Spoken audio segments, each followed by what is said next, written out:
అది 1978 జపాన్ ప్రభుత్వాన్ని ఒక న్యూస్ వణికించింది. ఆ నగరంలో చాలామంది పిల్లలు ఒక్కసారిగా అతి కిరాతకంగా చంపబడ్డారు. దాంతో జపాన్ దేశం ఒక్కసారిగా అట్టుడుకుపోయింది.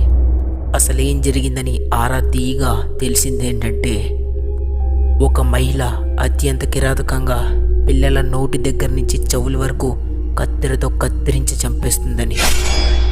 పోలీసులు ఎన్ని రకాలుగా ప్రయత్నాలు చేసినా ఆమెను పట్టుకోలేకపోయారు. దాంతో జపాన్లో ఏ ఒక్క పేరెంట్స్ కూడా తమ పిల్లల్ని బయటికి వదిలే సాహసం చేయలేదు.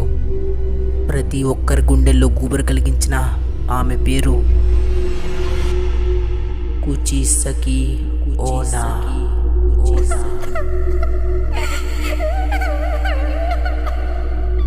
ఈ స్టోరీ ఫుల్ వర్షన్ ఈ వీకెండ్ లోపు అప్లోడ్ చేస్తా. మిస్ అవ్వకూడదంటే సబ్స్క్రైబ్.